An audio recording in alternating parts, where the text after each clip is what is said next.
Allez, bonjour à toutes et tous. Je suis vraiment très heureux de vous accueillir. C'est une première pour moi. Je me présente, je suis Dame Cam. Première émission radio avec cette émission Parlons Musique. Alors on va parler bien sûr de musique, mais avec des artistes dont c'est leur vie. Je voulais juste faire une petite parenthèse, je voulais remercier KTB Radio, Cyril et Romain pour leur confiance. Et pour cette première émission, on a un invité exceptionnel, un invité de marque. Avant de vous dire qui c'est, je vais vous donner un indice en vous faisant un petit medley de certaines de ces chansons, et je vais vous prévenir que ça va vous remémorer quelques petits souvenirs.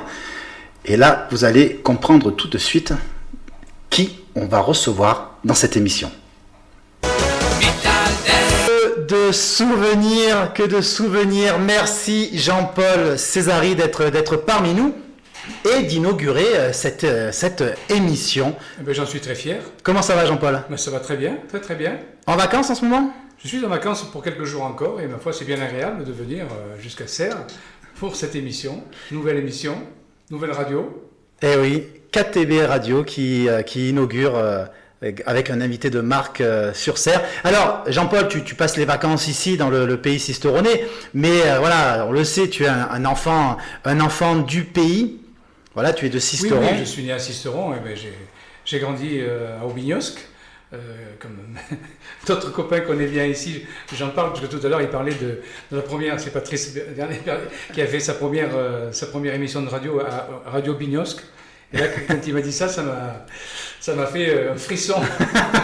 Et oui, c'est un bon souvenir. Alors c'est vrai, comme je vous disais, ça va rappeler plein de souvenirs. On a effectivement notre ami Patrice Vernet, qui lui aussi est dans le milieu du média, dans la radio, dans le journal. D'ailleurs, c'est le patron du Sisteron Journal qui nous fait l'honneur aussi d'être là. Et alors, avec tous ces souvenirs, quel souvenir d'enfance tu gardes de Sisteron et de ses alentours ? Bon, évidemment, il y en a beaucoup, mais le souvenir que je garde quand même, qui me vient à l'idée, puisqu'on entend mes chansons, c'est que j'étais pensionnaire au lycée Paul-Arène, et le soir, on allait dormir à l'Alcazar, parce qu'à l'époque, il n'y avait pas de dortoir au lycée même, et tous ceux qui étaient internes comme moi, ils allaient dormir à l'Alcazar. Et je me souviens justement de ce dortoir parce que il m'est arrivé de monter sur les... Je me rappelle, quand j'étais en 6e, on me faisait déjà chanter, quoi. Je m'en souviens, mes premiers concerts, je dirais, avec des gens qui m'écoutent. Là, c'était les copains qui m'écoutaient. C'était dans l'Alcazar, mais en tant que pensionnaire du lycée Paul-Arène. Ah oui, incroyable. Je ne le savais pas. Dis donc. Alors... On va rentrer un peu dans le vif du sujet parce qu'on va parler de musique. Alors oui, Jean-Paul Césari n'est pas que chanteur, c'est un musicien. Tu commences ta carrière musicale en tant que chanteur dans différents groupes locaux. Tu en as fait plusieurs, et plus précisément un des plus connus du côté de Sisteron, ce sont les Dalton, avec une bande de copains dans les années 70. C'était hier. Et vous interprétiez quel style de musique avec les Dalton ? Oh, c'était, je sais pas, pour te donner un exemple, je pourrais citer Procolarum, The Wild Shade of Pale, qu'est-ce qu'on jouait ? On jouait les Beatles, évidemment, les Stones aussi, parce que c'était, pour nous, on a découvert ces musiques lorsqu'elles sortaient, quoi. Donc, effectivement, on était un des premiers groupes à jouer ce genre de chansons, mais il y avait aussi du français, tout ce qui se faisait dans les années 70, quoi. Alors, moi, j'aimais bien Paul Naref, en particulier, donc... je sais que je chantais les premières chansons de Michel Polnareff. Alors les Dalton, vous savez, ils avaient tous des tailles un peu du plus petit au plus grand. Je crois que c'était le cas du côté du groupe. Oui, c'est-à-dire qu'à la base, on nous appelait comme ça parce qu'on nous voyait toujours ensemble et qu'on disait, parce qu'on avait quelques tailles différentes, et on nous disait, c'est les Dalton qui arrivent. Alors ça nous a donné une idée un peu plus précise de nom de groupe. Voilà. Alors, tu as travaillé à la sécurité sociale de Digne-les-Bains jusqu'à l'âge de 30 ans. Non, jusqu'à l'âge de 27 ans. Ah, 27 ans, excuse-moi, j'ai arrondi. Moi, j'ai à peine 40 ans. Bon, je vais sur les 46, mais... Et donc, allez, à 27 ans, et qu'est-ce qui s'est passé dans ta tête? Alors, je sais que pas mal des gens qui te connaissent de l'époque se sont posé la question, mais qu'est-ce qui lui arrive à Jean-Paul? Je sais pas, moi, ce que je savais au fond de moi, c'est que j'étais fait pour faire de la musique, et de toute façon, il y avait que là que je tirais un petit peu mes cartes du jeu. J'étais nul partout ailleurs, je savais rien faire de mes mains. Et donc, bon, je travaillais à la Sécu, je me faisais un peu chier, quoi, tout simplement. Et même il arrivait que des fois le mardi matin, parce que le lundi on ne travaillait pas, mais le mardi matin j'arrivais après 3 jours de concert, parce que avec les Dalton et d'autres groupes, et il m'est arrivé de dormir sur ma table à la Sécu, quoi. Donc ça pouvait pas durer comme ça. Et un jour, il a fallu que je prenne la décision, soit je continuais dans l'administration, soit je démissionnais et je me lançais à fond dans la musique. Et donc tu as pris ta guitare et tu as pris la direction de Paris. Ah oui, de Paris. Voilà. C'était quand même un très très gros pari pour jouer sur le jeu de mots. Ah, mais si tu savais ce que j'ai entendu à l'époque, c'était incroyable. Dans ma famille, mais il est fou, qu'est-ce qu'il fait? Il est dans une administration, il est là jusqu'à la retraite, mais pourquoi il fait ça? Mais tu es fou, qu'est-ce que tu fais? Tu prends des risques extraordinaires. Mais justement, moi, j'avais pas envie de rester là jusqu'à la retraite, quoi. C'est ça ce que je leur disais à l'époque. Bon, alors peut-être, effectivement, on me traitait de fou. Mais moi, maintenant, je regrette pas du tout, parce que j'ai vécu des choses que je n'aurais jamais vécues si j'avais continué. Mais c'est pas que je veux critiquer les gens qui travaillent à la Sécu, pas du tout. Moi, j'avais de très bons copains. Mais je crois qu'on est tous faits pour chacun a un truc tracé dans sa vie. Et moi, je savais très bien que c'était pas l'administration, quoi. De toute façon, comme on va le voir, hein, tu as eu raison, parce que tu as eu une vie incroyable pour quelqu'un qui vient de Sisteron. Alors tu te consacres entièrement à la musique et tu deviens choriste pour des grands artistes tels que les Forbans, Rick Azaray, Dick Rivers, Carlos, Nana Mouskouri et bien d'autres. Alors, dans les grands chanteurs, les grands artistes que je viens de citer, hein, il y a une belle histoire assez sympa, même avec les Forbans et la fameuse chanson Chante. Est-ce que tu peux nous raconter quelle est cette histoire avec les Forbans? Bien sûr, c'était très important, ça, très important. Lorsque je suis arrivé à Paris, voilà, bon, au bout de 6 mois, bon, je commençais un petit peu à travailler dans les orchestres, les accordéonistes, tout ça. Et puis j'ai un copain qui est venu de Digne, qui s'appelle Philippe Masse, qui habitait le Brusquet, et qui lui aussi était musicien, bon, plus jeune que moi, mais je me souviens qu'il avait aussi ses groupes à Digne, dans les alentours de Digne. Et je le vois arriver à Paris, il me dit, écoute, moi c'est pareil, j'ai quitté la région, et j'ai envie de travailler en tant que musicien sur Paris. Et il me demande, est-ce que tu n'as pas des contacts un petit peu sur les... Alors moi je lui ai dit, écoute, les contacts... tu vas aux acédiques du spectacle, qui à l'époque était à Pigalle, et quelquefois, ils donnent des plans pour des musiciens qui cherchent des groupes, des trucs comme ça. Il me dit, bon, mais je vais essayer. Et puis, c'est incroyable l'histoire, parce que je le vois arriver 15 jours après, il est revenu chez moi, il avait la banane, et alors qu'il avait les cheveux longs à la base, et je lui dis, mais Philippe, qu'est-ce qui t'arrive? Il me dit, écoute, tu sais, j'ai suivi tes conseils. Et puis voilà, je joue dans un orchestre qui s'appelle Les Forbans, c'est leur premier... Et on va enregistrer notre premier 45 tours au mois de juillet. Il m'a dit, écoute, j'en ai parlé au producteur, et je lui ai demandé s'il ne voulait pas un choriste en plus, parce qu'il savait ce que je savais faire, et on aimerait bien que tu fasses les chœurs avec nous. Et me voilà l'histoire des Forbans avec Chante, parce que ils étaient complètement inconnus, et moi je suis arrivé là-dedans, et j'ai fait comme tout le monde, wapapap, wapapala. Et c'est un truc de fou, parce que au bout de 2 mois, ils avaient vendu 2 500 000 disques, quoi. C'était la folie. Alors évidemment, cette histoire, au niveau choriste, m'a mis le pied à l'étrier, parce que dans le métier, ça s'est su très vite, que j'avais fait des séances de chœur avec eux. D'ailleurs, ils n'ont pas été ingrats, parce que tous les albums qu'ils ont fait par la suite, ils m'ont fait venir comme choriste. Ah. Ils ont fait l'Olympia pendant 1 semaine, j'étais choriste. Ils ont fait le Casino de Paris, j'étais choriste pendant 4 ou 5 jours. Donc c'est vraiment des gens envers qui je suis très reconnaissant, parce qu'ils m'ont mis le pied à l'étrier en tant que musicien choriste. Et c'est ce qu'il me fallait moi au début à Paris, parce que bon, je connaissais personne, il fallait que je bosse quand même, hein, parce que faire des disques, c'est pas ça qui nourrit au début. Et voilà comment je suis rentré dans ce milieu assez fermé des chœurs et des musiciens de studio. Eh ben écoute, tu l'as dit, wap-pap, loula, wap-pap-pap, et ben on va écouter tout de suite Chante des Forbans. Le tout début, hein, sur Paris. J'ai une anecdote sympa à raconter à propos de cette séance de chœur. C'est que je me souviens, lorsqu'on est arrivé au studio, le producteur, Jean Lassène, a installé tout le monde autour du micro. Il y avait un micro et puis tout le monde était autour. Et on a commencé à faire les chœurs tous ensemble, tous les Forbans et moi. Puis petit à petit, franchement ça me faisait rigoler ça, parce que petit à petit il disait « Écoute toi, j'ai l'impression que c'est faux, écoute sors. » Alors ça c'était le pianiste, le mec me faisait un peu la gueule quoi, quand même, tu vois. Bon, il sortait, on continuait, et après il dit « Oh putain non, écoute, je pense que... C'est pas bon là, c'est pas le bassiste. » Next. Et à la fin, non mais je vous assure que c'est vrai ce que je vous raconte là. Hein. Moi ça me faisait un peu mal pour eux parce que je me disais putain quand même ils acceptent. Et à la fin, on est resté autour du micro, on est resté donc Bébert, le chanteur évidemment, Philippe Mas, le guitariste, et moi-même. Et on a fait tous les chœurs de chante à trois. Incroyable. Eh ben ouais, voilà. Donc en fait, on a entendu dans les chœurs, c'était Jean-Paul Césari. Alors après, hein, tout s'est quand même vite enchaîné en 1982. Tu sors ton premier 45 tours, Près de vous. Alors c'est une chanson que j'adore et tu aimes le dire, hein, c'est une chanson quand même qui t'a porté chance, te permettant d'entrer, on va dire, dans la cour des grands avec des diffusions en radio et un joli succès. Alors d'où t'est venue l'idée de cette chanson ? Ben, c'est en travaillant en fait, parce que moi je savais très bien qu'il me fallait du matériel quoi. Je suis arrivé à Paris, c'est bien beau, j'ai trouvé un appartement, mais quand même le principal c'était d'écrire des chansons et pour pouvoir les présenter tout simplement. Donc j'ai bossé.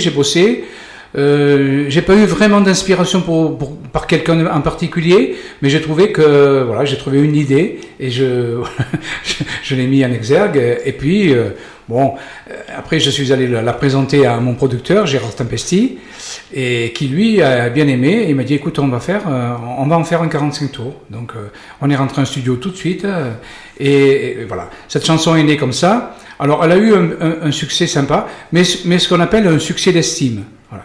Mais un succès d'estime, c'est pas ça qui te nourrit, quoi. Ce qui compte, c'est le vrai succès. Mais ça, c'était catalogué comme un succès d'estime, c'est-à-dire que c'est une chanson qu'on écoutait en radio, parce que ça passait en radio. RMC, c'était tous les jours. Énergie, ça cartonnait sur Énergie, tout ça. Mais il y avait des difficultés pour vendre ce disque, et ça restait quand même un petit peu qu'un succès d'estime. Mais, en revanche, un succès d'estime qui m'a permis quand même de rencontrer pas mal de gens, dont on va parler juste après. Je pense que tu vas en parler. Eh bien, écoute, ce qu'on va faire, on va écouter cette chanson. J'adore cette chanson, Près de vous. D'ailleurs, la première fois qu'on s'était rencontrés, tu m'avais chanté cette chanson à côté. J'avais eu des frissons et comme tu dis, j'avais le poil. Et à Radio Bignosc, ça passait. Allez, on va s'écouter Près de vous de Jean-Paul Césari. On fait un bond dans le temps jusqu'en 1982. Alors pour l'avoir entendu plus récemment, c'est vrai que la voix en 1982 est pas la même. Je trouve que ta voix va mieux maintenant sur cette chanson. Ça fait. Disons que de toute façon, c'est évident que la voix en 30 ans, parce que même plus là, ça fait 40 ans hein, pratiquement. La voix bouge, c'est sûr. Ouais. Hein, c'est un petit peu. J'ai peut-être un peu plus de grave maintenant. Oui, et je trouve que ça va mieux sur le grave. Ça fait Près de vous, ça fait l'homme un peu plus. Je te remercie beaucoup. Masculin. Ami. Merci beaucoup. Alors. Cette chanson t'a permis de te produire aussi dans plusieurs émissions télé, les Jeux de 20h avec Jean-Pierre Descombes, l'Académie des Neufs avec Jean-Pierre Foucault, je crois d'ailleurs mais qu'il y a des vidéos sur YouTube que l'on peut retrouver. La classe. Après, on t'a vu sur France 3 Toulouse, Le Monde est à vous de Jacques Martin, France 3 Grand Est à Reims, Nancy, Strasbourg, ou même Mélodie. Ça existe toujours d'ailleurs, Mélodie. Oui. Existe toujours Mélodie. Et de très très belles collaborations, comme par exemple celle de Didier Barbelivien sur la chanson Comédienne en 1983. Ensuite s'ensuit le titre Seulement pour toi, toujours aussi en 83. Et en 84, le 45 tours Dites-lui et Veilleur de nuit en 1985. C'est une chanson de... Bien renseigné. Hein. De toi, voilà. Et ben voilà, Veilleur de nuit en 1985. Et là, une rencontre... Tu allais vendre la mèche tout à l'heure avant la chanson. Une rencontre extraordinaire, celle avec Carlos. Oui, à Carlos, en fait, on s'est rencontrés parce que on avait la même attachée de presse. C'est-à-dire que mon producteur, Gérard Tempesti, avait engagé une attachée de presse pour moi, pour mes chansons, et il se trouvait que cette attachée de presse était aussi l'attachée de presse de Carlos. Alors évidemment, ça facilite les rencontres. Plusieurs fois, j'ai rencontré Carlos, on a beaucoup discuté, on est devenus très potes. Mais on est devenus très potes pour Pour une raison que toi tu sais, parce qu'on en a eu parlé. Il y a du dossier, il y a du dossier. C'est un peu incroyable l'histoire. Hein. C'est-à-dire que Carlos, la première fois qu'il m'a vu, il m'a dit, mais tu as un accent, tu viens d'où toi? Alors j'ai dit, je viens de Digne-les-Bains, parce qu'à l'époque j'habitais Digne. Mais tu es Digne-les-Bains? Il me dit, oh, mais c'est pas possible. Est-ce que tu connais une certaine Cathy de Digne-les-Bains? Bon, je dis, je vais taire son nom quand même. Et j'ai dit, évidemment, je la connais. C'était la plus belle fille de Digne et de la région. Elle était magnifique, c'est vrai. Il me dit, mais c'est pas possible, il faut que tu la vois. Est-ce que tu la vois toujours? J'ai dit, oui, je la vois quand je descends dans le sud. Et grâce à Cathy, ils se sont revus, machin comme ça. Et grâce à elle, je dirais, avec Carlos, on est devenus vraiment des copains inséparables. Quoi. Ils se sont revus aussi après. Ils se sont revus, oui, bien sûr. Elle est venue à Paris, parce qu'elle connaissait aussi son attaché de presse. Ah, ouais, c'est un coquin ce Carlos, non? Ouais. Cathy, ouais.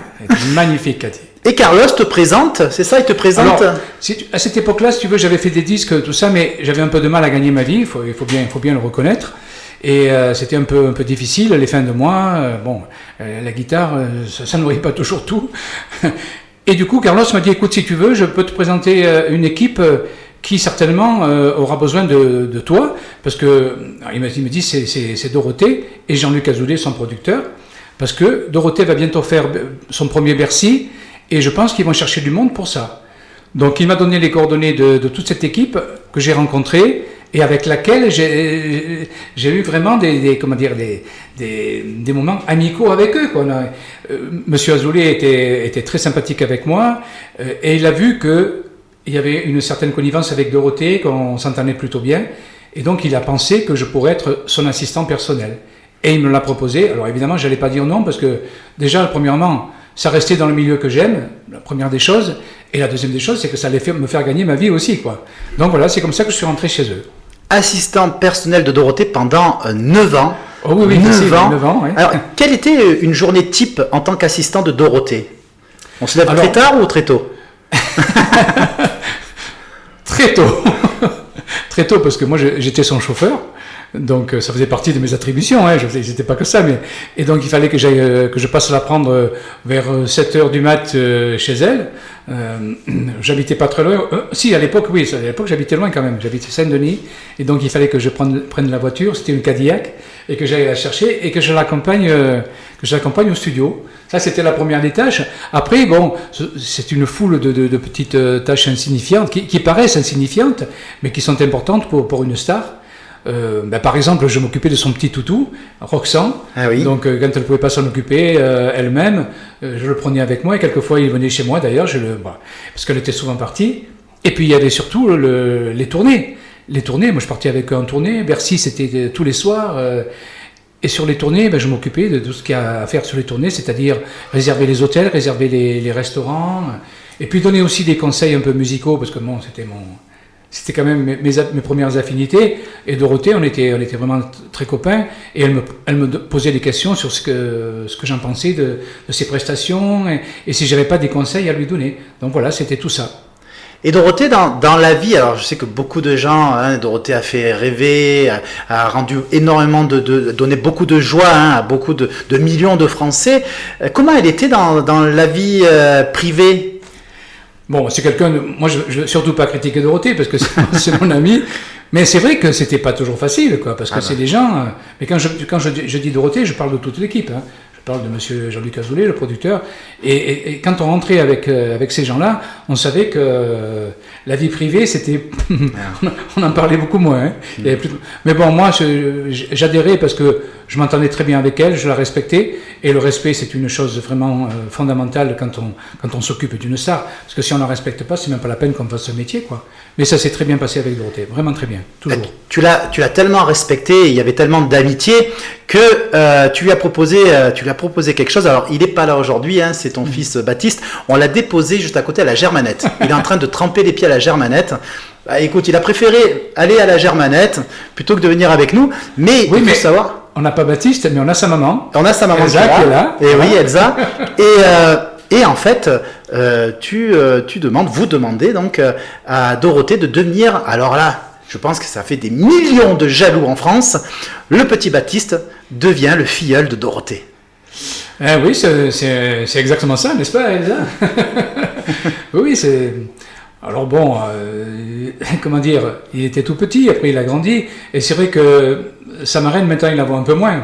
Mais c'est vrai qu'à l'époque, effectivement, elle a beaucoup été présente, elle venait souvent à la maison, on faisait beaucoup de repas comme ça, en famille, je peux parler de famille avec elle, parce qu'elle en faisait partie, forcément. Et puis Baptiste a grandi, il a 18 ans maintenant. Et oui, voilà, alors, il a 18 ans, et bon, lui, il n'est pas trop de la génération, comme on dit, Club d'eau, et c'est vrai que pour en avoir discuté avec lui, c'est vrai que lui, pour lui, Dorothée, c'est comme une marraine, la marraine de tout le monde, mais quand même, je sais que ça doit faire beaucoup de jaloux de jeunes comme nous, hein. Comme nous, alors Baptiste il commence un petit peu à prendre conscience de tout ça. Jusqu'à présent, bon, effectivement, comme tu le dis, c'était une personne comme une autre pour lui, c'était sa marraine. Mais là, maintenant, depuis quelques temps, quand même, depuis 2 ou 3 ans, il pose beaucoup de questions à savoir pourquoi elle était star comme ça, pourquoi elle est toujours star comme ça, quoi. Ah ouais. Donc il est curieux quand même de savoir un petit peu le passé. Et moi, il me pose beaucoup de questions. Il essaie de retrouver l'historique de tout ça. Voilà, donc il est quand même très fier de l'être, quoi. De toute façon, on va dire l'aura, hein, l'âme de Club Dorothée, du Club Dorothée, les jeunes d'aujourd'hui, les jeunes de 15-20 ans connaissent. On dit Dorothée, même s'ils n'ont pas suivi le Club Dorothée, ils connaissent Dorothée. Oui, pas tous. Une grosse majorité. Mais la plupart, oui, parce que c'est les parents en fait. C'est les parents qui ont inculqué ça à leurs enfants. C'est resté ancré. On verra par la suite, hein, comme quoi c'est vraiment resté ancré en nous, hein, en nous tous. Et donc, tu l'as dit hein, rapidement, toute l'équipe du Club d'eau, Ariane, Jackie, Corbier, les musclés, Bernard Minet, etc. C'était quoi? C'était une grande équipe, une grande famille, parce que vous n'avez pas beaucoup de vie privée aussi. Hein. Alors, je me tourne vers Elsa, ça devait être compliqué à l'époque quand tu travaillais avec toute l'équipe. Mais c'était quoi? C'était une sorte de famille Alors, c'est un peu ça, et puis, comme dans toutes les familles, je veux dire, des fois, il y avait des tiraillements, hein, parce qu'il y avait de la jalousie, parce que c'était des stars qu'on mettait ensemble, et que lorsqu'on met des stars ensemble, il y a toujours un peu un ego qui est quelquefois un peu plus développé chez les uns que chez les autres, et il y avait effectivement des tiraillements. Alors bon, il y avait le parrain qui était là, c'était monsieur Jean-Luc Azoulay, et qui mettait tout le monde d'accord, hein, parce que dès qu'il parlait, c'est fini, il n'y avait plus d'animosité nulle part. Hein. De toute façon, c'était le parrain, il est toujours en place d'ailleurs. Hein. Jean-Luc Azoulay est toujours en place, toujours un très très grand monsieur. Et en parallèle, alors tu t'es mis à chanter des génériques de dessins animés. Comment tu en es arrivé à chanter des dessins animés, d'assistante de Dorothée à chanter des Alors c'est pas moi qui l'ai voulu au départ, c'est-à-dire c'est pas mon idée. Moi c'est vrai que quand je suis arrivé chez eux, j'avais vraiment plus le temps de prendre ma guitare, plus rien du tout, hein, parce que j'étais tellement occupé avec Dorothée. Mais monsieur Jean-Luc Azoulay donc me convoque un jour dans son bureau et il me dit écoute, est-ce que ça te dirait de chanter des génériques de dessins animés chez nous? Alors, sur le coup, ça m'a fait rigoler parce que c'est pas trop ma culture. Moi, c'était plutôt la culture variété rock, un peu, voilà. Et puis, je me suis dit, pourquoi pas, je veux bien essayer. Parce que c'était Bernard Minet qui les chantait pratiquement tout. Et Jean-Luc Azoulay voulait une nouvelle voix pour que ça sorte un petit peu de l'ordinaire et ne pas toujours avoir le même mec qui chante tout, quoi. Voilà comment ça s'est fait. Alors, au début... Bon, je me disais, est-ce que je vais y arriver? Alors j'ai écouté effectivement ce que faisait Minet. Je me suis un peu inspiré d'ailleurs de ce qu'il faisait, je l'avoue. Hein. À l'époque, il chantait Bioman, il chantait les Chevaliers du Zodiaque, ces gros trucs. Alors j'ai bien écouté ce qu'il faisait, et puis je me suis dit, si lui il y arrive, moi je dois y arriver aussi, quoi. Et oui, et tu enchaînes une vingtaine de génériques, dont les Bioniques, Metal Gear, Détective Conan, Metal Dare. Pardon, excuse-moi, c'est mon anglais, il est très très très pointu. Détective Conan, Dakugar à plein gaz. Alors, Détective Conan, c'est pas du tout dans le cadre du Club Dorothée. Oui. C'est 10 ans après. D'accord. C'est une autre production qui a fait appel à moi. Et cela, il ne fait pas partie des trucs que j'ai fait. D'accord. Je cite les dessins animés que tu as chantés. Je préfère le dire parce que Détective Conan, c'est quelque chose de très connu. Oui. Et qui marche très très fort. Hein. Et au Japon, c'est plus connu que Nicky Larson. Ah ouais. Et d'ailleurs, Détective Conan, c'est d'ailleurs la génération juste après la mienne, par exemple. Oui. Parce que moi, j'ai pas connu. Mon frère, qui a quelques années de moins que moi, c'est plus sa génération, oui, effectivement. Ça, oui. Dans le temps. Alors, je veux dire, on va dire la globalité des chansons de dessins animés que tu as chantées, à plein gaz, la chanson de Nikki, l'Académie des Ninjas aussi, Joe 2, Toby Cage, Grand Prix, Gordian, Nolan, Enfant des Cavernes, Fireman, Jetman. Et bien ce qu'on va faire, on va se remémorer ces beaux moments de générique avec un autre des génériques très connus que beaucoup de personnes te demandent de chanter. C'est l'Académie des Ninjas. Oui. C'est vrai que quand on parle de Nicky Larson, il y a l'Académie des Ninjas qui revient très souvent derrière. Et pourtant, je dois dire que la chanson, moi je l'adore la chanson, mais le dessin animé n'avait pas été une réussite parce qu'il avait été juste repris par la 5 à l'époque, mais la 5 ça n'a pas duré longtemps, et du coup ça passait que sur la 5. Et pourtant moi cette chanson vraiment me plaisait beaucoup, et j'en ai fait une priorité, à part Nicky Larson, mais évidemment que je chante toujours, mais l'Académie des Ninjas, c'est moi qui l'ai un petit peu, qu'il est imposé dans mes festivals, et ça marche bien. Eh oui, de toute façon cette chanson on la connaît. Écoutez, on retourne un petit peu en arrière, on retourne en enfance avec l'Académie des Ninjas. C'est vrai que d'un côté c'est une aussi très très belle chanson, une chanson sur le travail de soi, la motivation, le respect aussi. Oui, puis il y a pas ce côté un petit peu violent qu'il y a dans les autres. Je parle pas de Nicky Larson parce que Nicky Larson c'est autre chose, mais il y a quand même une espèce de violence quand même dans certains génériques de dessins animés que j'ai chantés. Et celui-là non, celui-là c'est vraiment le petit Nicolas, et c'est ça qui me plaît en fait. Très très très belle chanson. Et arrive the chanson Nicky Larson, bien sûr. Alors comment s'est déroulée l'histoire de cette chanson qui a été ton plus grand succès? Comment elle est venue à toi cette chanson? Comment ça s'est déroulé? Je me rappelle que j'étais dans un très très long couloir de chez AB Productions, et puis il y a le compositeur des chansons de Dorothée, Gérard Salès, qui me dit « Hey, Jean-Paul, tu es libre là? Est-ce que tu as une demi-heure à nous consacrer là ?» J'ai dit, écoute, Dorothée, elle est en train de tourner, c'est bon, là, je suis libre pendant une petite heure. Il me dit, parce qu'on a un générique, je t'assure que c'est comme ça, je te jure, c'est comme ça. Incroyable. Parce qu'on a un générique à faire, là, voilà, si tu veux, on le fait tout de suite, là, mais par contre, on a juste 1 heure de studio, donc il faut y aller, quoi. C'est comme ça que ça s'est passé. Incroyable. Et j'arrive dans le studio, je connaissais rien du tout, je savais même pas ce que c'était Nicky Larson, moi. J'ai écouté le playback, parce qu'il y avait déjà le playback musical, et j'ai trouvé ça plutôt sympa, avec des chœurs de filles et tout, et j'ai trouvé ça original. J'ai dit, putain, ça, le playback, il est super, hein. Il m'a dit, voilà, il faut que toi, c'est ça, écoute bien, je vais te le faire à et j'ai appris comme ça la chanson, sur le tas, hein. Mais d'ailleurs, tous les génériques de dessins animés que j'ai chantés, c'était comme ça. On avait 1 heure pour les faire, moi, je connaissais rien du tout, hein. Je savais même pas ce que c'était. Et voilà. Et puis voilà, parti. Mais je sais pas pourquoi, quand même, lorsque j'ai écouté le playback musical, je me suis dit, putain, là, il y a quand même un truc qui me semble que il faut vraiment que je mette beaucoup de cœur à le faire, parce que, je sais pas, j'ai le pressentiment que ça peut être un succès. T'as senti quelque chose? Je t'assure, c'est vrai, hein.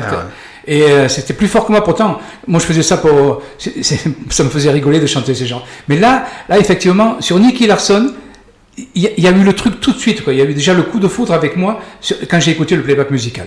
Eh bien écoute, tu sais quoi, je suis allé me promener dans les rues de Sisteron. Il faisait très, très chaud ce jour-là, hein. Patrice lui a préféré regarder un match de foot, je crois, à l'ombre. Je lui ai dit, tu viens avec moi? Il a dit, je vais regarder la télé.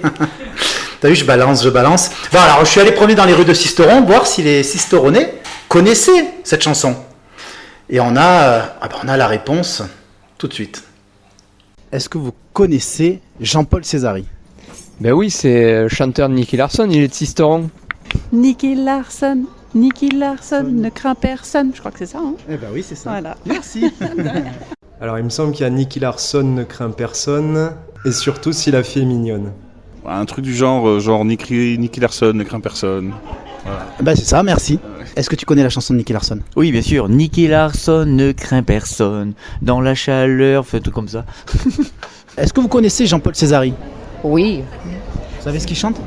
Il y avait la chanson, j'étais toute jeune, c'était la chanson de Nicky Larson. Et ça fait comment Nicky Larson? Alors que je me souvienne, c'était aucun danger ne l'impressionne. Les coups durs, il les affectionne. Et la justice le passionne. Nicky Larson ne craint personne. Ah, merci pour cette jolie version. Alors, est-ce que vous connaissez les paroles de Nicky Larson? Oui, je les connais. Alors, ça fait comment? Nicky Larson ne craint personne. Merci. Alors, on voit, ça reste, hein. Alors, effectivement, c'est très émouvant, c'est très gentil.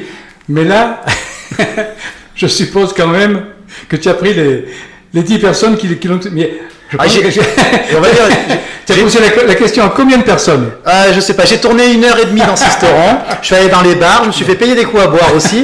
À la fin, c'est le serveur, alors je balance, à la fin, c'est le serveur du Primoz, à Sisteron qui chante. Un jeune serveur, et le gars qui doit avoir même pas 30 ans, hein, pour dire. Très bien, je vais aller boire un coup au Primrose. Tu pourras dire au serveur un blond, jeune blond. Eh bien, qu'est-ce qu'on fait? On l'écoute ou on l'écoute pas, cette fameuse chanson? On est obligé de l'écouter. Allez, bah, si on est obligé, on va s'écouter donc le générique de Nicky Larson, chanté par Jean-Paul Césari. Incroyable, j'adore cette chanson aussi. Excellent. Tu as dû la chanter, mais alors des milliers de fois, non? Non, mais c'est pas ça, c'est que je continue à la chanter. Oui. On va en parler aussi. Alors, tu disais aussi, tu avais accompagné Dorothée sur des grandes scènes, mais quand tu as commencé aussi à chanter des dessins animés, on va dire du dehors de la scène, tu es monté aussi sur la scène. Tu as fait de très très belles scènes avec Dorothée d'ailleurs. Oui, j'ai fait l'Olympia 2010 et puis Bercy surtout 2010, là où j'étais choriste. Et puis bon, ils m'ont fait chanter Nicky Larson évidemment. Et là, c'était génial parce que quand il y a 10 000 personnes qui chantent ta chanson, et puis surtout, je sais que toi tu sais, parce que je t'avais déjà parlé de ça. Moi, lorsque je chantais Nicky Larson sur le club Dorothée, c'était des enfants, c'était vous. Hein, c'était des enfants qui avaient entre 6 et 12 ans, quoi, disons. Et donc, c'était des petites voix qui chantaient Nicky Larson, ne craint personne. Mais là, c'était incroyable parce que. Et moi, ça m'a fait un choc parce que j'avais jamais entendu des grands, des gaillards. Parce qu'il y avait pratiquement que des mecs. Les filles, je sais pas, il n'y en avait pas beaucoup. Il y avait vraiment que des mecs qui chantaient Nicky Larson avec des grosses voix et tout. Et là, ça m'a. Franchement, je me dis, putain, ça, c'est quand même génial, quoi. Incroyable. Incroyable. Et ensuite, tu deviens directeur artistique d'AB Productions entre 1990 et 1997. Alors, quel était ton rôle en tant que directeur artistique? Jean-Luc Azoulay m'a confié une émission sur sa chaîne IDF1, qui maintenant d'ailleurs, je crois qu'elle n'existe plus, cette chaîne, depuis très peu. Et il m'a confié une émission qui était présentée par Jackie, mon pote Jackie. Et donc, moi, je m'occupais du casting, principalement, c'est-à-dire que je faisais... Alors, oui, pour l'émission, mais avant aussi, tu repérais, je crois, les acteurs des sitcoms, non? Il n'y a pas qu'une histoire comme ça? Ouais, c'est-à-dire qu'on m'a dit, tu peux prendre tout ce qui te paraît avoir du talent. D'accord. Alors bon, c'est vaste quand même. Alors, oui, j'ai fait venir des magiciennes, des trucs comme ça. J'ai fait venir aussi des comédiennes de sitcom, un peu tout. Tout ce qui me parle, des animateurs aussi qui sont venus. Mais j'ai dû recevoir 1000 personnes. Voilà, mais tu as aussi pioché dans les sitcoms. Tu as lancé, je crois, Christophe Ripper, Anthony Dupré, c'est ça? Alors ça, c'est autre chose. Ça c'était avant. Ça, c'était bien avant. Voilà, c'était avant, on est là. Ça, c'était la tournée d'Hélène Rollès. D'accord. Donc c'était quand même quelques années avant. Hein. Voilà. Et là, effectivement, en fait, c'est là où je veux t'amener. J'ai été directeur artistique de la tournée d'Hélène. Et en première partie, il y avait des chanteurs qui étaient dans les sitcoms, comme Anthony Dupré, voilà, Christophe Ripper, les Jumelles. Effectivement, c'est moi qui coachais tout ça. Et je peux te dire que j'en ai bavé. Hein. C'était très difficile, parce qu'ils avaient 20 ballets, c'était des stars. Et je peux te dire, chaque matin, j'avais des plaintes des hôtels, des discothèques où ils étaient passés. Alors moi, je me faisais engueuler par le producteur et il me dit, mais il faut les suivre partout. J'ai dit, mais attends, voilà, ils avaient 20 ans, tu vois. Et j'en ai vraiment souffert de ça. Hélène aussi, parce qu'elle, c'était pas elle faisait son boulot, tout ça, mais c'était bon, c'est des copains maintenant. Oui. Mais si tu veux, à l'époque, je peux te dire que ça a été difficile, cette tournée. Ouais. En fait, tu es allé un peu rapide, tu es allé dans l'émission, mais on en parlera juste après. Mais c'est vrai que je voulais revenir sur ce côté où cette période où c'est vrai que tu prenais c'était des acteurs de sitcom que tu as fait chanter. Et arrive cette journée en août 1997 où là par contre on a l'image. On va regarder ce moment qui était empli d'émotions pour beaucoup de jeunes comme aussi vous à l'époque. C'est la fin du Club Dorothée.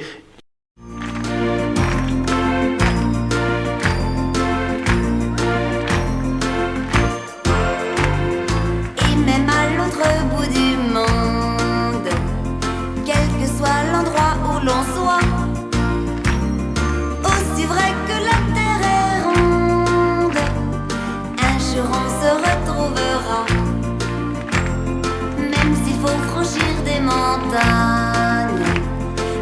marcher dans la neige et le froid, puisque l'amour nous accompagne. Un jour on se retrouvera. Il faut savoir garder toujours au fond de son cœur un peu d'espoir pour attendre le bonheur.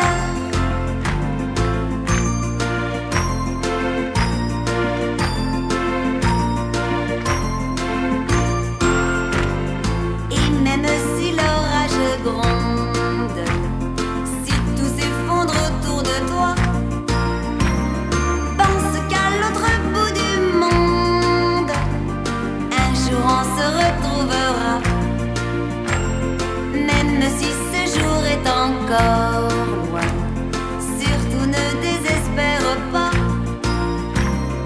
Continue sur le même chemin, un jour on se retrouvera. Même si tu crois qu'il n'y a personne qui pense à toi, un jour viendra où enfin tu souriras. Et même à l'autre bout du monde, quel que soit l'endroit où l'on soit, si aujourd'hui l'orage gronde, un jour on se retrouvera. Aussi vrai que la terre est ronde, un jour on se retrouvera.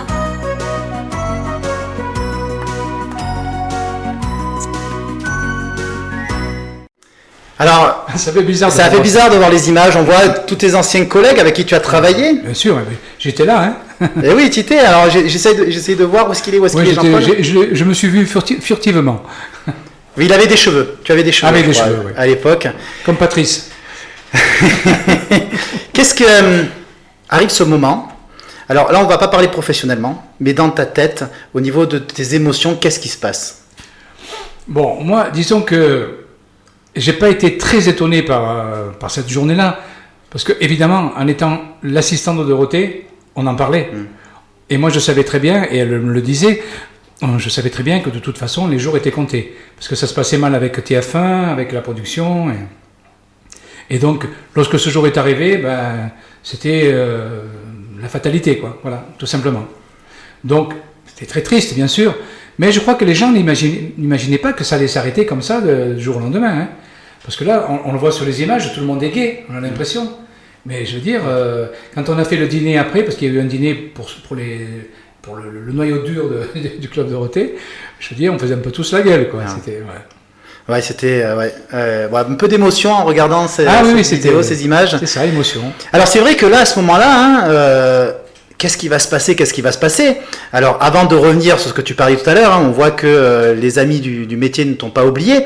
Tu t'es quand même posé des questions, tu as continué la musique et on t'a proposé un travail que j'avais déniché la dernière fois, j'ai trouvé l'info, que jamais tu aurais pu imaginer faire. C'était la voix off. Dans certaines émissions, tu sais, très tard la nuit, quand on ne dort pas, quand on parle de chasse, quand on parle de pêche. Il aurait mieux valu que je ne le fasse pas. Non, mais c'est vrai que Monsieur Azoulay voulait me garder. Il m'a dit, tu sais, j'aimerais bien te garder avec nous, mais par contre, il n'y a plus Dorothée. Donc, je ne sais pas trop ce qu'on va faire pour toi. Mais écoute, va essayer de faire des voix off, parce qu'ils avaient un pôle de voix off dans le cadre d'AB Productions. Et puis, tu verras bien si ça convient ou pas. J'ai dit, tu sais, franchement, ça m'étonnerait. Bon. Et j'ai essayé de faire un reportage et tout. Et je voyais le mec, le preneur de son en face de moi, il souriait, tu vois, et même, à la limite, c'était presque, il riait, quoi. Et à la fin, je suis allé le voir, je lui ai dit, mais pourquoi tu riais? C'était pas un reportage drôle et tout. Il m'a dit, non, mais, excuse-moi, mais franchement, j'ai l'impression que c'est pas fait pour toi, les doublages, parce que quand on t'entend parler, on peut pas imaginer que ce sont des choses sérieuses. Il m'a dit, écoute, moi, si tu veux, je peux te proposer un truc pour faire un essai sur des voix de chasse et pêche. Et là, comme tu as un accent et tout, je pense que ça fera un peu plus de terroir. Et effectivement, j'en ai fait quelques-uns, mais franchement, c'était nul à chier, quoi. C'était pas pour moi, tout simplement. Voilà.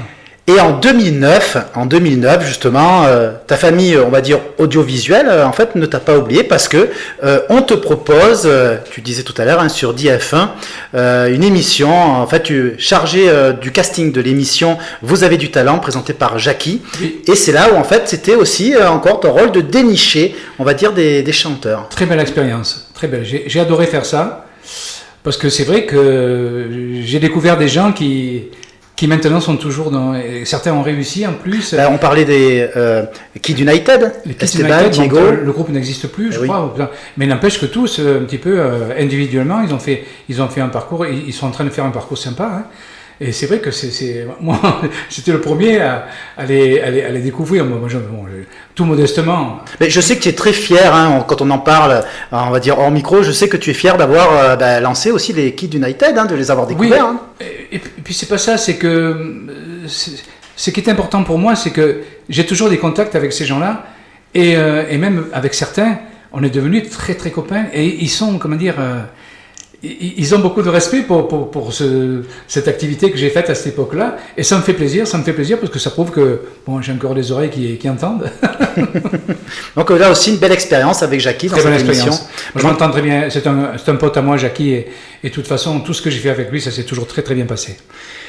Et tu pensais, au bout d'un moment, prendre, je pense, ta retraite tranquillement dans la région et de profiter, de chanter avec tes amis, mais arrive fin des années 2010, début 2020, plusieurs choses. Déjà, en 2019, tu es contacté pour jouer dans le film de Philippe Lachaud, Nicky Larson et le parfum de Cupidon, où tu interprètes d'ailleurs dans le film une version jazz de ta célèbre chanson Nicky Larson, et je sais que tu gardes un très très bon souvenir de ce tournage. Oui, bien sûr, parce que lorsque je suis arrivé sur le plateau, c'était dans le bois de Boulogne, je me rappelle, c'était à 2-3 heures du mat'. Je veux dire, ils m'ont tous accueilli avec beaucoup de sympathie et puis, et même, je dirais, un certain respect. Bon, moi, après tout, j'ai fait que chanter, quoi, des génériques de dessins animés, alors que eux, ce sont des stars. Mais j'ai beaucoup aimé la façon dont ils m'ont parlé, la façon dont ils m'ont rassuré aussi, parce que j'avais un peu tu vois, j'étais pas trop sûr de moi. Moi, je connais un peu la télé, mais je connais pas du tout le cinéma et tout. Et puis on avait fait une version, Philippe Lachaud m'avait dit, il faudra que tu fasses une version jazzy de la chanson que j'avais enregistrée avant. Et puis voilà, donc ça s'est très bien passé, et puis j'ai eu de très bons contacts en plus. Ça c'est vraiment une super expérience. Ça. Eh bien on regarde les images tout de suite.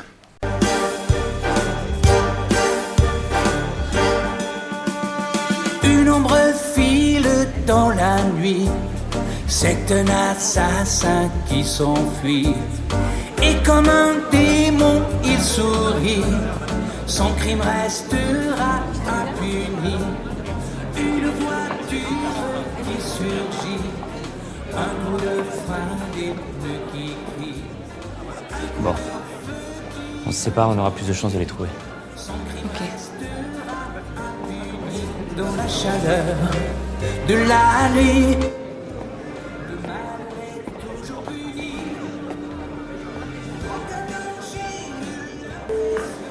Et là, Nicky Larson qui appelle, c'était Didier Bourdon d'ailleurs. Hein, alors, petite anecdote. Oui. Parce qu'on a vu sur l'image des jolies filles qui étaient en tenue. Et il faut savoir qu'il n'y avait pas de vestiaire et que moi, je me suis changé avec toutes ces miss, parce que c'était, je me rappelle pas, c'était un défilé, je crois, de mode, mais c'était toutes des filles qui mesuraient 1m90, ah oui. splendides et tout. Et moi, et elle se changeait avec... Et après il me dit j'en garde un très très bon souvenir parce que j'aimais vraiment, l'équipe était très sympathique. Alors les filles, rien à foutre. Hein, non bah oui. Putain, moi j'étais là, je dis oh là là. Elles sont grandes. En tout cas, on a cette version très très jazzy. Ouais. Et puis en 2020, tu sors un CD avec les versions originales des génériques de dessins animés. Un CD qu'on peut acheter. Je pense que on peut le commander sur Facebook, je crois, sur la page officielle. Je sais pas s'il y en a encore. Hein. Ah, c'est déjà tout parti. Tout est parti, oui. Tout est parti. Bon. Mais peut-être qu'il va y avoir, peut-être qu'on va en refaire tirer là. Je sais pas. Je vais voir avec les responsables de ça.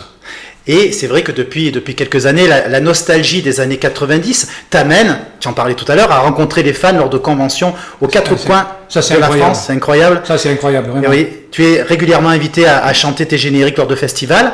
J'ai fait, il y a 15 jours, 3 semaines, 3 semaines à moi, j'ai eu la chance d'être invité à la Japan Expo. Et là, c'est fabuleux, quoi. Fabuleux. L'ambiance qu'il y avait, franchement, c'était... Là, ce jour-là, je me suis dit, je suis content quand même d'avoir quitté la sécurité sociale et d'avoir essayé de faire ce métier, franchement. Ben, ce qu'on va faire, c'est parce que toi, tu ressens beaucoup d'émotions quand les gens viennent te voir, mais les gens aussi sont pleins d'émotions. Alors j'ai eu la chance de te suivre il y a déjà 2 ans sur Marseille, et les gens pleurent. Il y a des gens qui pleurent en te voyant. Festival, c'était le Héros Festival. Oui, le Héros Festival. Et écoute, on va voir en image justement ces fans qui, en te voyant, sont très très émus. Est-ce que je peux vous faire un câlin? Merci.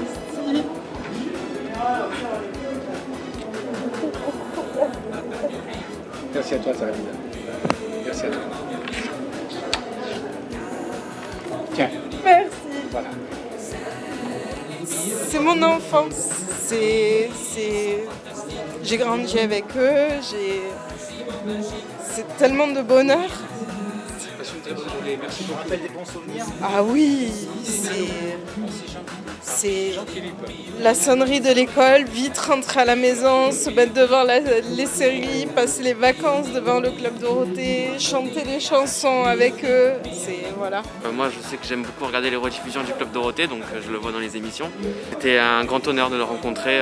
Quand j'ai pris les places et que j'ai vu qu'on pouvait le rencontrer, j'étais comme un fou dans la maison.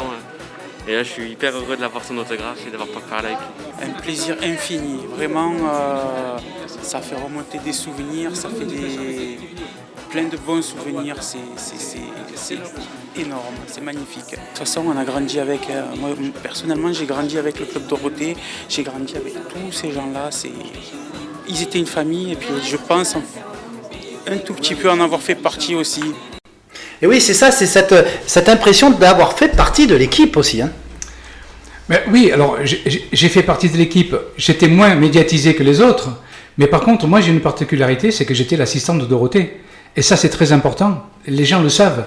Enfin, ceux qui suivent un petit peu l'actualité de tout ce qui s'est passé depuis, savent que j'étais très près d'elle, et que certainement que moi je sais des choses que personne ne sait. Et oui. Et ça, effectivement, à ce titre-là, il y a un certain respect vis-à-vis de ma petite personne, quoi. Et oui, et cette année d'ailleurs, tu as sorti un vinyle collector comprenant des inédits, dont la version jazz de Nicky Larson. Et c'est tout parti. Il y a 500 exemplaires qui sont partis en 15 jours pratiquement. Donc là, on va peut-être en refaire tirer. Parce qu'au départ, on ne savait pas trop ce que ça donnait. C'est des vinyles. Maintenant, les disques, c'est difficile. Hein, les gens ne vendent plus de disques. Voilà, oui, mais ça revient maintenant. Hein, ça revient les disques. Les vinyles, oui. Mais bon, c'était... Si tu fais tirer 10 000 vinyles, tu prends des risques, quoi. Tu sais pas trop. Mais là, c'est parti, en 15 jours, il n'y en avait plus. Hein. Eh ben, tant mieux. Alors, je suis content parce que ça prouve que, ma foi, les gens n'ont pas oublié tout ça, c'est bien. Une vie bien remplie pour un jeune cisteronais, non? Jeune cisteronais. Ah bah oui. Moi, je connais ton âge, et quand on te voit, quand même, j'aimerais bien être comme toi à ton âge. Ouais. Bah, je sais pas tout. Ouais. Non, mais cette vie, quand même, tu as bien fait de... Non, ça va, moi je touche du bois. J'espère que ça va continuer encore un petit peu. Mais surtout, c'est cette passion qui m'anime, qui est toujours présente, quoi. C'est ça qui est sympa. Ouais. Ben, tu sais quoi? Là, on va doucement vers la fin de cette émission. Mais avant... écoute, on est allé demander à certaines personnes qui te connaissent. C'est encore les mêmes, non? Non, tu vas voir, non, c'en est d'autres. Alors, alors c'était tout à fait par hasard, c'est en faisant mon micro-trottoir, j'ai rencontré Frédéric Younes, avec qui tu as chanté en 1975, qui est de Sisteron, et qui, alors là, nous parle de toi. On va l'écouter. Frédéric Younes, alors après que vous avez connu Jean-Paul il y a quelques années à peine. À peine quelques années, oui. J'ai très bien connu Jean-Paul et il me connaît bien aussi. Alors qu'est-ce que vous pouvez dire sur Jean-Paul, sur par exemple comme il était avant et sur sa carrière? Je vais dire Jean-Paul, c'est un être délicieux, gentil comme tout, qui chante bien, il a d'énormes qualités. Je ne peux même pas lui trouver un défaut. Mais il était beaucoup plus beau quand il était jeune. Il avait plus de cheveux, non? Oui, il avait beaucoup de cheveux. Merci beaucoup. De rien. Ah non, mais ça c'est génial, ça. Moi je l'adore. Je lui fais de gros bisous d'ailleurs. Après. Et c'est vrai qu'on était dans un groupe tous les deux, un groupe de Gap, et je me souviens que c'était l'éclatade tous les soirs. Dès qu'il y avait une soirée, c'était la fête, quoi. C'était incroyable. Parce qu'elle, elle n'a pas l'air comme ça. Mais c'est quelqu'un qui tu pisses de rire avec une fille comme ça, quoi. C'est génial. Ah ben, et elle a l'air d'avoir la forme. Et puis elle chante super bien. Alors, une autre petite surprise, parce que je sais que tu étais avec lui il n'y a pas très longtemps. Tu as mangé une bonne paella, il me semble. C'est Pierre Garcia, qui est un peu ton acolyte en ce moment quand tu viens dans la région pour jouer, qui aussi voulait te laisser un petit mot. Salut à tous. Je prends 5 minutes entre deux montages pour vous parler de mon ami Jean-Paul Césari. Jean-Paul Césari, je l'ai connu sans que lui ne me connaisse. Dans les années 80, je suivais l'orchestre Musicorama un petit peu partout dans notre région. Moi-même étant musicien, Musicorama pour moi était le plus gros orchestre qu'il pouvait y avoir. Et Jean-Paul était le chanteur de cet orchestre. Et je l'ai suivi avec tous mes potes, on allait à tous les bals de toute la région, on faisait des kilomètres, des dizaines de kilomètres pour voir Musicorama et pour voir Jean-Paul Césari chanter. Et un jour, on apprend que Jean-Paul monte sur Paris pour faire une carrière. Moi à l'époque j'avais dit je suis vraiment content qu'un gars du coin puisse peut-être sortir un jour un 45 tours, et ça a été le cas avec une chanson qui s'appelait Près de vous, et surtout la phase B qui était formidable. Ces moments-là, j'allais en boîte de nuit au psychédélique et je demandais au DJ de nous passer ces moments-là, tout simplement parce que c'était une chanson formidable, un slow merveilleux, et ça nous permettait, nous jeunes de 18-19 ans, de draguer les filles sur une chanson de quelqu'un de la région, et vraiment c'était formidable. Par la suite, lorsque moi je commençais à faire un petit peu du bal à droite et à gauche, eh bien j'ai joué les chansons de Jean-Paul Césari, notamment Près de vous, son tube de l'époque qui passait dans toutes les radios, qui passait partout. Je l'ai joué avec mon orchestre. Voilà. Et puis après, Jean-Paul, lui, il ne savait pas qui j'étais. Mais moi, je savais qui il était. Donc voilà, je le voyais de temps en temps à la télévision. Je disais, il a quand même réussi. Un jour, j'apprends qu'il enregistre le dessin animé de Nicky Larson et c'était formidable, parce que tout le monde chantait cette chanson-là. Et pour moi, c'était énorme. Toujours un enfant du pays qui avait un titre merveilleux, encore une fois, et qui était connu vraiment dans toute la France, voire au-delà. Et puis, il y a quelques années, lorsqu'on va dire Facebook est apparu, j'ai vu Jean-Paul sur les réseaux sociaux et je me suis permis de le contacter. Et Jean-Paul m'a dit, écoute, si tu veux, tu viens faire une soirée avec moi à l'Escale, dans le bar de l'Escale, et tu pourras jouer avec moi, il y aura d'autres musiciens. Et c'est comme ça qu'on a fait connaissance. C'est-à-dire que nous n'avons même pas répété. Je suis arrivé avec ma guitare, il y avait un batteur, il y avait Alain Palandre à la basse, Jean-Paul au chant et à la guitare, et 3-4, on a démarré comme ça, feu, et j'ai joué avec eux pendant près de 3-4 heures, sans s'arrêter, sans même répéter une seule soirée. Et de là est née notre amitié. Jean-Paul m'a appelé régulièrement pour jouer avec lui. J'ai fait pas mal de soirées, on va dire que c'était à peu près il y a entre 7 et 8 ans.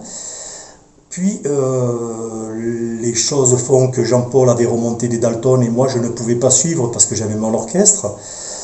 Donc on a cessé un petit peu de jouer ensemble, mais l'amitié était toujours là. On s'est contacté régulièrement lorsqu'il a sorti lorsqu'est sorti le film Nicky Larson. Je suis allé le voir au cinéma, j'ai appelé Jean-Paul immédiatement pour le féliciter de sa prestation musicale. Et puis voilà, Jean-Paul, voilà, c'est un chic type, j'adore ce qu'il fait, il est vraiment humble, il ne se prend pas la tête.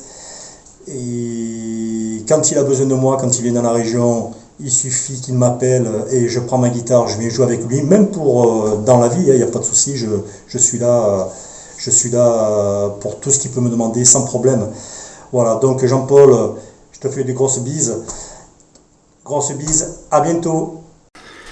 Ben écoute, tu sais quoi, on va profiter. On a Patrice Vernet qui est là. Alors, je pense que ton micro est branché. Patrice qui a l'habitude aussi de parler au micro. À peine. Voilà, ben écoute, on t'entend. Tu as passé un moment avec nous. Tu le connais aussi depuis quelques années. Est-ce que tu peux nous dire un petit mot concernant Jean-Paul, tiens? Oh, le dernier souvenir, c'est à la radio. Oui. On avait fait une belle émission à la sortie du film, d'ailleurs. Oui, c'est ça, oui. C'était un Fréquence Kitsch avec l'ami Philou. Exact, oui. Et on avait eu une émission aussi où toi, tu étais en direct de Paris. Oui, je me souviens. On avait fait un montage avec des ordinateurs, avec... je ne sais pas comment c'était débrouillé, mais on y est arrivé. Oui, c'est vrai, je m'en souviens. Alors, il nous a joué de la musique en direct de Paris. Enfin, voilà, c'était de très très beaux souvenirs à ces moments-là.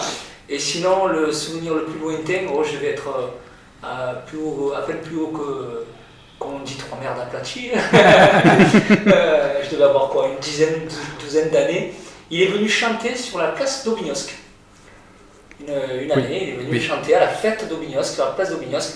Moi j'étais tout petit et on était tous les jeunes étaient en rang devant la scène et on avait des yeux remplis de joie, de bonheur. Enfin voilà, c'était magique ce moment-là. Merci beaucoup, Patrice. Bah oui, et même en te regardant, tu as aussi encore les étoiles dans les yeux, Patrice. J'ai revécu les moments. Et oui, et je regardais d'ailleurs. Pendant que Jean-Paul parlait, tu le regardais vraiment, c'était un magnifique regard. Des fois, ça a été difficile de rester silencieux. J'avais envie de rajouter. Et oui, parce que c'est vrai qu'en plus, tu as l'habitude de parler au micro et... Patrice, il fait partie de ce que j'aime, quoi. C'est-à-dire que c'est mon pays, c'est ma région, c'est ma ville. Et pour moi, c'est hyper important. C'est pas parce que je suis parti à Paris que j'ai oublié tous ces gens-là. Et des témoignages comme celui-là où je suis de Pierrot Garcia, franchement, ça me va droit au cœur. Hein. Et Pierrot Garcia, entre parenthèses, c'est le meilleur guitariste que je connaisse dans les parages. Hein. D'ailleurs, pour l'émission où tu es venu dans les studios, à Sisteron, donc c'est notre radio, mais on est tous amis. Il y avait Pierrot. Oui, c'est vrai. Et vous avez chanté ensemble. Exactement. Ouais. Et de très très beaux souvenirs. Alors avant de se quitter, j'essaye de trouver un petit truc un peu sympa pour terminer. On va faire le petit jeu du quiz tu préfères. Tu réponds simplement par un des deux mots. Hein. Si tu veux argumenter, tu peux, sinon tu n'es pas obligé. Alors tu préfères avoir plus d'argent ou plus de temps? Plus de temps. Tu préfères avoir une option retour en arrière ou pause sur ta vie? Retour en arrière, c'est pas possible, donc pause sur ma vie, quoi. Tu choisis d'écouter du Jul ou Georges Brassens pour le reste de ta vie? Ni l'un ni l'autre. Ah, d'accord. Sacrilège, je me permets. Georges Brassens, à moins que tu aies quelqu'un d'autre en tête. La façon dont il a mis la question, si tu veux, tu vas écouter du Brassens jusqu'à la fin de ta vie. J'ai l'impression que j'écoute que ça, quoi. Et oui, mais c'est ça. Non, je ne veux pas écouter que du Brassens. D'accord. Brassens, c'est quelques chansons que j'aime bien, mais bon, voilà. Plutôt acoustique ou électrique? C'est partagé. Moi, je fais plus de l'acoustique, mais par contre, il y a des trucs que j'adore aussi, électriques. Moi, je joue de la guitare, donc, mais je joue plus acoustiquement que l'inverse. Voilà. Guitare ou piano? Guitare. Série ou film? Film. Alors celle-là. Oui, mais je suis de la vieille époque. Hein. Ah. Moi, les séries maintenant, bon. 1, 2, 3 partez ou 3, 2, 1 partez?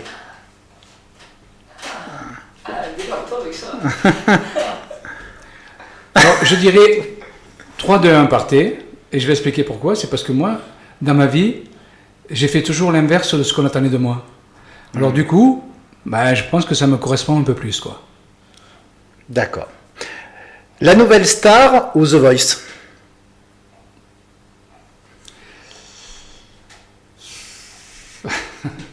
Moi, je dirais La Nouvelle Star. Parce que dans The Voice, il y a quand même ce côté, mais je sais pas, moi j'imagine, je fais The Voice, je vais chanter ma chanson, personne ne se retourne. Putain, mais là tu te flingues, là, quoi, tu vois, t'arrêtes ta carrière, quoi, même si t'es jeune et tout. C'est terrible, t'as pas la chance de pouvoir au moins montrer ce que tu sais faire, même au moins physiquement, quoi. Je trouve ça horrible, moi, horrible. Alors attention, ça là, attention. PSG ou OM? Aïe, alors il y a Patrice de suite, il a... Non mais moi je veux pas aimer le PSG, moi c'est pas possible. Ah, bravo. Non mais attends, avec mon fils, là on est allé voir l'OM la semaine dernière. Là. C'est voilà, nous c'est comme ça quoi. Et pourtant on est parisiens. Enfin parisien, moi je suis assistant, quoi. Mais lui il est parisien. Mais lui, je veux dire, à la maison, si tu veux, il y a des draps de l'OM, il y a les écharpes, il y a tout ce que tu veux. Hein. Ah, c'est un et bon il fait petit. partie. Là, il a fait partie des. Il a fait les tifos et tout. Enfin bon, tous les trucs que les vrais supporters Très font, hein. très bon jeune. Tu préfères avoir du succès ou gagner au loto? À mon âge, c'est une très bonne question.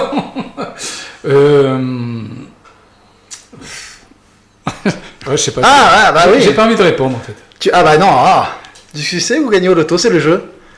T'es pas obligé d'argumenter, hein. Alors, du succès, comment dire, même si c'est un succès un petit peu confidentiel, parce que ça touche quand même qu'une partie du public, le succès, franchement, je l'ai, je crois. En tout cas, moi, je suis très content de ce que je suis arrivé à faire. Alors après, je te dirais gagner au loto, mais gagner au loto, ça dépend quelle somme aussi. Et quel style de musique te ressemble? Moi, j'aime tout, en fait. Je sais pas, il n'y a pas de musique de prédilection. J'aime toutes les musiques et il y a des trucs que j'aime un peu plus que d'autres dans certains domaines. Alors, je sais hein, que tu es, on va dire, tu as une sensibilité pour la musique italienne. Oui, parce que ce sont mes origines. Alors bon, là, c'est un peu différent. Eh bien écoute, en tout cas, je te remercie Jean-Paul d'avoir été présent pour cette première émission de Parlons Musique. Vraiment, j'étais très heureux de te recevoir. Merci de m'avoir reçu. Merci dans les beaucoup. studios. Et étant donné que tu aimes la musique italienne et plus précisément Adriano Celentano, Celentano. Que tu aimes chanter aussi, excuse-moi, comme l'anglais, hein, j'ai pas l'accent. Et ben on va terminer cette émission en écoutant, alors ça se dit Preghiero, pardon. Voilà, en écoutant cette magnifique chanson. Et je pense que je vais terminer tout le temps comme ça en disant que écouter de la musique, c'est aussi prendre soin de vous. À bientôt.